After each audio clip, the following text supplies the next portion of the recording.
can you talk a little bit about, I'm fascinated. One of the reasons why I wanted to have a conversation with you is because I came here to the United States as a small child. By accident of birth, I got into the United States, and I'm trying to think of what is this idea of where we got our borders and what we're talking about. How did you get involved in the sanctuary movement? Can you? Yes, it's a big question, obviously. I know. Take any piece of it and bring it up, because this is an important issue that I want to talk about and explore some. Okay, well, I would say it was somewhat, obviously stepping stones. Yeah. But I retired from teaching. Mm-hmm.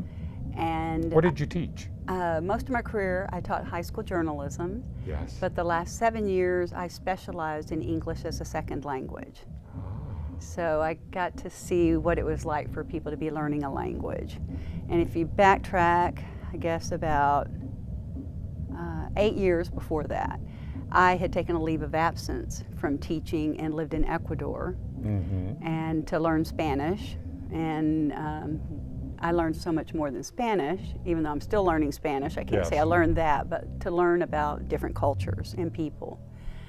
And so these are some of the stepping stones. Then when I retired from teaching, I had some books Mm-hmm. that the school was going to throw away, and I Yeah. couldn't let that happen. And I looked around and I found a small little church here in Austin, San Jose Catholic Church, who was starting up, who had a program that they were teaching people English. And so I took the books over there and then ended up helping them start an ESL program. So I went from teaching middle schoolers English as a second language to adults. And it was so amazing to get to know the families, because many of these adults had been here a while. They had to wait till their oldest children were old enough to babysit the younger ones. Mm-hmm. And then at the end of the course, to have these children come and how proud they were of their parents for studying English. That really started grabbing my heart, and I got it more involved in the immigrant community here. One of the things I started doing was visiting. I was a part of the Tardan Hutto visitation program. What is that? Tardan Hutto is a for-profit prison Mm-hmm. in Taylor, Texas, that is an all-women facility. There are, I want to say about 530 Sure. women there. And so I got to know women, visiting them. We would go in as a visitor, but we also document the visits, and it's kind of like we're seeing what's going on in the prisons. Yes. And so I heard amazing stories of courage and a need for them to escape violence in their own Yep. countries. And they come to our border. They're put in the hieleras, the ice boxes, for anywhere from 2 days to 2 weeks. And then they pass a credible fear exam and think, oh, great. We take them to these for-profit prisons where our taxes spend about $150 a day per adult incarcerated. I don't really spend that much money a day myself living. Yeah. So it would be a strange mix of, I would meet these women, get to know some of them, because I would visit them at least once a month, sometimes every 2 weeks. And sometimes they would be released and be on the road to have their political asylum, and other times they would be deported. When they were deported, I got more involved in the Austin community, meeting undocumented folks who have lived here for years. Of course, we give them the keys to our homes to come and clean our houses, to Absolutely. nanny our children, to tend to our yards, and they're not a security risk. They're loving, wonderful people. Yes. So anyway, through that involvement, I started bringing some immigrant groups into my church, First Unitarian Universalist Church of Austin. And so we got to know people, and then a friend of mine brought an immigrant woman who had already been incarcerated. She'd been at Tardan Hutto, but since she had friends here, they had to scoop her off and take her to Eloy, a different prison in Arizona, because they take them away from any connection if they can. And long story short, she eventually paid a $15,000 bond to get out. She represented herself, and then this attorney failed to file paperwork. She was doing her ICE check-ins, doing exactly what she needed to do. They failed to file some paperwork, and if she had been deported to her home country, Guatemala, she had been an LGBTQ activist in Guatemala, and we felt sure she'd be murdered. Sure. Actually, the cool thing, I was out of town when my friend brought her to the church. He'd called, and I was about to be flying off to see my sister-in-law to Brazil, and but he went on and brought her to the church. They visited with the minister. The minister talked to the board, and that was the beginning in 2015 of the new revised sanctuary movement in Austin. We didn't know what we were doing, but we jumped in. Zulma Franco is the woman I'm talking about, and she was a leader herself. At first, we tried to tell her what to do, but then we learned, wait a minute, sit back and listen to this activist. Yeah. And other groups got involved with us. And in 2.5 months, we did petitions, we did telephone calls, and within 2.5 months, our senior minister, Meg Barnhouse, had made a deal with an ICE agent, and they said that she could come in and she would get what's called prosecutorial discretion. At that time, it was a stay of removal. Mm-hmm. She got it for 1 year, and they renewed it after another year. It took Zulma a good 1.5 years to get her eventual legal status. So she does now have a resident card. And we didn't know what had hit us, you know? I mean, having her come in, it started off, people were bringing her meals, but everybody wanted to sit and visit her when they brought a meal. And, you know, she had already gone through so much. She really didn't always want visitors. And another silly thing, I mean, she had her own food truck. She's a great cook. So that's where after a month or so, we learned to instead bring groceries to her, and people started voluntarily bringing groceries. So we really got to know Zulma. We went to the ICE office, and it was everything. When we take somebody in sanctuary, I should tell you, the first thing we do, well, they get settled for a couple of days, but then we do a press conference. Right. Because we want everybody to know what's going on. They reach out to ICE and tell them where they are and what they're doing. And, but still, like I say, it was a whirlwind. 2.5 months later, she's free, we're all excited, and then we were just kind of breathing. Well, while Zulma had been in sanctuary at our church, there was another woman that was released from a family detention center, another Guatemalan woman, an indigenous Guatemalan woman, and her son. Mm-hmm. This is Ilda Ramirez and her son Ivan. And she had come because we had a Hutto visitation potluck at the church, because we would try to do things for Zulma while she was there. So she had some entertainment, could meet people, tell her story, build support.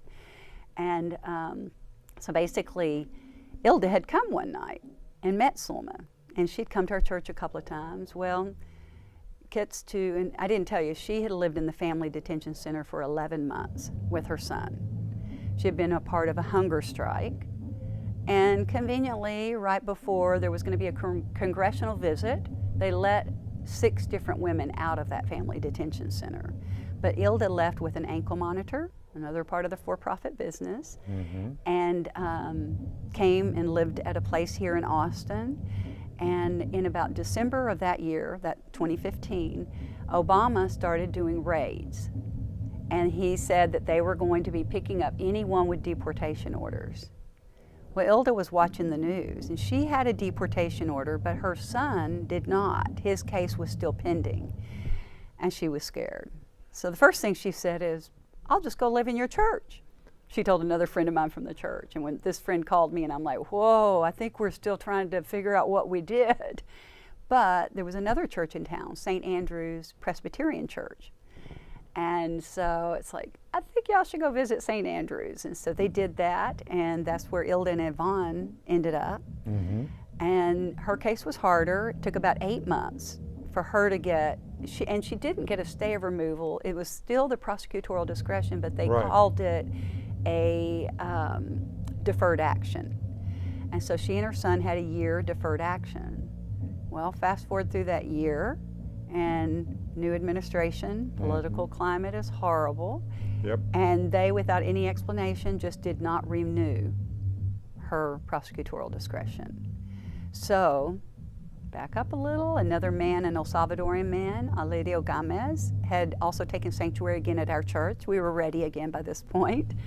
And so here we were starting his case, I guess, in August of 2017. Mm-hmm. And Ilda, about 2 or 3, I think in October of that same year, Ilda and her son went back into sanctuary without having their freedom.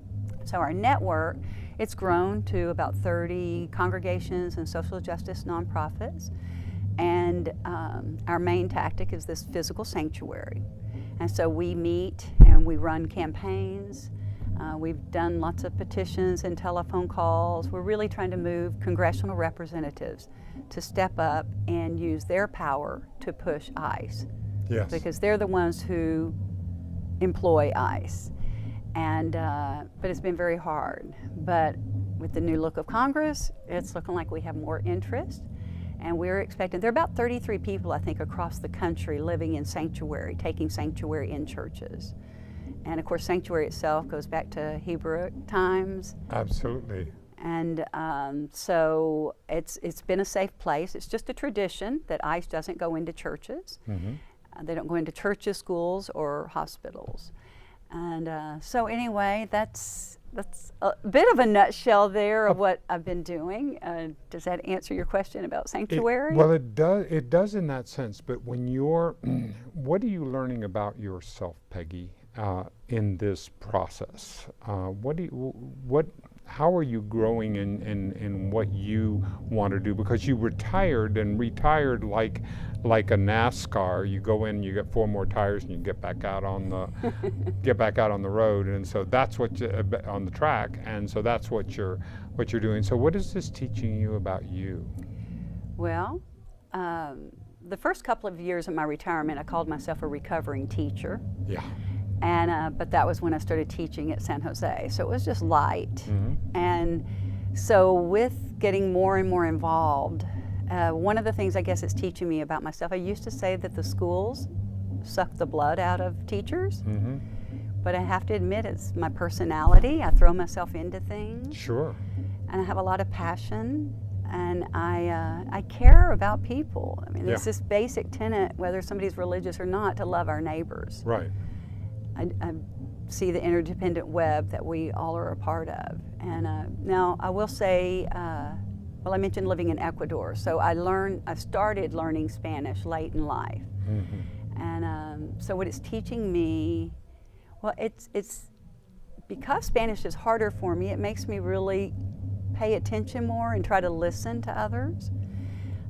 Because in English, I'm headstrong and I'm this extrovert, that's learning to back off and acknowledge the introvert side of life. But so I guess, okay, that's something it's teaching me is to listen and that people, particularly, the typical thing, people think immigrants are coming here to get a good job. They're coming to take our jobs. Right. But they're not coming to take anything. They're escaping some of the violence that's happened in their countries as a result of our failed U.S. economic systems, mm-hmm. our failed military systems. That's the thing that happens is people don't realize what we've done to Central America, to Mexico. Right. And other countries. Any third world country, it's a place to go in and make money off of. And so, okay, I'm supposed to be talking about what I'm learning about myself. But still, that's the interesting part about it, is because what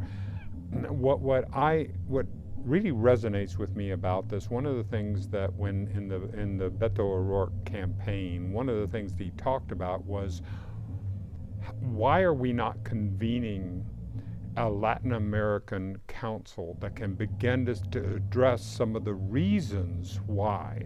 I don't think people want to leave. I know, like in the Syrians, they would love to be able to stay in Aleppo and stay in their country and to be part of the same way here. If there were ways to address the systemic corruption, we would have an opportunity to be able to, I think the people would love to stay where they are and to be part of that culture. Don't you feel that? Oh, absolutely. Absolutely. They would much rather be in their homeland. And we would like to be visiting their homeland. Exactly. They're so colorful. I mean, everything about their life. They care about nature. They have a good time. They laugh. I find this fascinating because people will say to me, well, you don't look like a Mexican. And I go, okay, you have to understand, I was born in Mexico City, and in Mexico City we go from the blackest of black to the whitest of white, and there are Japanese Mexicans, and there are Swiss Mexicans, and French. I happen to be French, but that's just all part of it because it's amalgamation. It's a great blended culture. But the brown skin we're talking about is that we're talking about the Indian, the indigenous population. This is much more of what the issue is about what our own white fragility, as we were talking about it, comes from as the part of that. And that's where I think that we got an opportunity to talk deeper. Well, and that's exactly right. I mean, our immigration system is racist to the core. And that's another thing that's kind of disturbing to me, and something else I've learned is it took me, because I wanted to learn Spanish, to instead learn about a different culture. Yeah. And learn more about what's going on with immigration.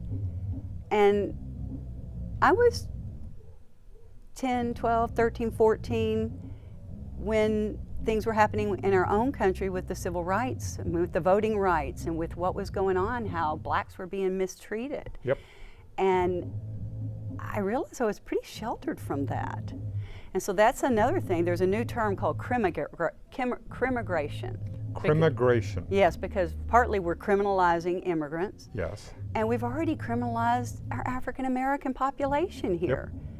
And so so that's the other bizarre thing, that people are like, they weren't born here. Well, wait a minute. And now I have these formerly incarcerated friends who are some of the kindest, most intelligent, they've had a horrible day in their life in the past, and they've learned from it. Yep. But we caged them. And I don't see that as hyperbole. I mean, that is what our incarceration system does. Yeah. And so anyway, to see that overlap, that what we're doing, I remember growing up and learning about lowering the recidivism rate. Mm-hmm. And now, letting people make money, putting profit over people. I already gave you the $150 a day cost for adults in prison, but in the family prisons, each parent and child, it's $300 each a day. We could do something more with them with that kind of money, and that all comes from Congress. They have I think it's a 34,000 bed quota, and then ICE goes and colludes with these private companies. Yeah. And here in Texas, our legislature is going to get back in session soon, and they were really trying to give those for-profit family prisons child care licenses. Yeah. And you should have heard them talk about it. They talked about it as if it was a resort. Those of us who knew better, who've been inside these prisons, were like, I guess we need to take our children and go see if we can get a room at the prison. Exactly. They call them detention centers and residential centers. Sure. But they have barbed wire on the top, and these children go through bed checks every night. And they're not allowed to touch or have human contact in that way. It's a strange. I'm trying to imagine the board of a publicly held corporation that does detention. I'm trying to imagine what that board meeting would look like, sound like. How that would be as they would sit down and talk. Well, if it wasn't for us, maybe we do what because it's just something that hurts my heart. There's certain things that I'm just not sure that it's wise to put into the for-profit sector, and I don't think human detention is one of them. Mm-mm. Absolutely not. Because we should take a responsibility for all of us. If we're going to detain a human being, then we should all pay for it and not put it into the private sector. Make sure that we have some kind of accountability and not put in that extra layer in. Well, and accountability does not have to involve cages. No. Now, somebody seriously mentally ill may need some extra help, but it should be a helping thing, not to put them away and Right. lock them up and call them bad forever. I mean, then when they get out of prison, when they serve their time, nobody wants to give them a place to live. Right. No one wants to give them a job. Little box to make sure that you check when you're checking all the time. So what does redemption look like? I mean, we know that we're talking about the Me Too movement now, and so we're getting an opportunity to say, okay, with men, what does redemption for some of these people that worked at, well, let's see, what does it look like in the prison sector? What does redemption look like? How do we do that? How do we offer them an opportunity to return to the ballot box and to return to being a voter and return to being how do we show that we grow? Well, allow some accountability, and most people are willing to take accountability for their actions and what they've done. Yep. And it needs to come from within. I mean, everybody does it differently. Yeah. Well, that's where I'm learning. I mean, I turned 70 this year, and being able to feel that this time in my life, since I've been fortunate enough to not only be able to have all the white male privileges that I have experienced, but I've gotten. I mean, you know, I think about that. When I was growing up, Peggy, there was never a concern about where the meals came from. I had a World Book Encyclopedia. I had people spoke correct English around the dinner table. I mean, imagine. I mean, that is an extraordinary. That's an extraordinary. We went on vacations. I was able to. So all of those things were just part and baked into my experience. And for me, it's really important to me that I not take that for granted. Right. Well, you know, I have to say something when you talk about spoke correct English too, because consequently, one of those implicit ideas that we learn is everyone should become the same. But that's really not, is that what we really want? And stop different dialects. Mm-hmm. Those people, why do they talk like that? Yeah. And why do they want to wear those colorful clothes that they're bringing from their other countries? They should just go home. It's like... No. I was thinking about that, and because I was thinking about what can the Latino influence come in, and I feel like that the United States is very beige. Beige in many ways. Our culture is beige, and when I see the influence of the Mexicano, and I see this wonderful, I see the colors, and I see the beautiful, the vibrancy, I say, well, that's something that we can bring, and that's where I think that the influence can come and get us out of our ways of believing that we're just that we have to have this homogeneity in our, because we're not. Right. I mean, come on, everybody has breakfast tacos every day in town, right? I mean, we've taken on their food. We love their food. And, exactly. They've brought, other cultures have mixed different types of tacos. I mean, different foods, and that's where I think that's where we have an opportunity. We have an opportunity. I look out at a field. And one of the things that I was taught in biology, when I first studied a little bit of biology, that if you have a monoculture in a field, that it will deplete the soil. What makes it vibrant is to have the different plants in there, because different plants will give different nutrients to the soil, will return, they'll help to pollinate one another, there'll be insects, there'll be all kinds of diversity. That this is the value of diversity. Mm-hmm. So I take that as a metaphor for us. That there is value beyond what I understand in a diverse culture. I mean, you experienced that from when you went down to South America and went right? Oh, absolutely. I mean, I started in Quito, a big city, but then I moved to a smaller town. This is in Ecuador? This was in Ecuador, a town in Tungurahua, the Baños de Agua Santa. Mm-hmm. And of course, $3 a day, I could go and have 4 hours of one-on-one Spanish classes. And I had about a 10-minute walk from the little hotel where I was staying to my school. But I learned very quickly I needed to give myself 45 minutes or an hour. Because when I walked down the street and I ran into somebody who I might have met, and they asked, "Cómo estás? How are you?" They meant it. You had to It stop. wasn't just I had to. I mean, it was a pleasure, but yeah, for an American, you know, it's like, hey, oh yeah, I gotta go. And I'm back here, and I'm that way. And I try to slow down for my grandchildren, but like, hurry up, hurry, gotta go, gotta do this, gotta do that. But they take the time to really talk about life and how things are, and the foods, and just everything about their life. We have artificially sped up our lives. I mean, the times that we have are, it's an extraordinary time now. I have to bring attention to it so that I do slow down. So how do you slow down? How do you keep in that focus? I can't say that I keep in that focus, but I definitely try. How do I slow down? I mean, I'm really working on it, taking a breath, not saying the first thing that comes to mind.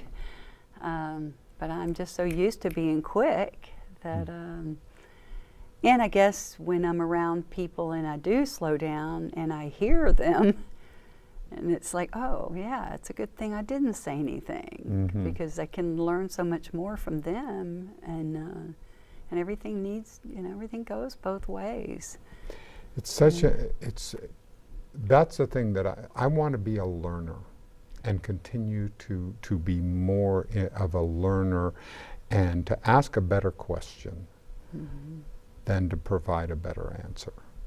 It's so much deeper for me. So if I can converse with you and meet you at that level of one heart to another rather than one judger to another, but it requires me to constantly to stay in that place and to stay in that focus. Right. So what's on your agenda? What's in your windshield for 2019, and what kinds of projects, plans are going on? Well, I guess the biggest thing right now that we're working on with our Sanctuary Network is we are really trying to move individual congressional representatives to join us in this pursuit of prosecutorial discretion. Of course, everyone hears about, and we need comprehensive immigration reform. We want that.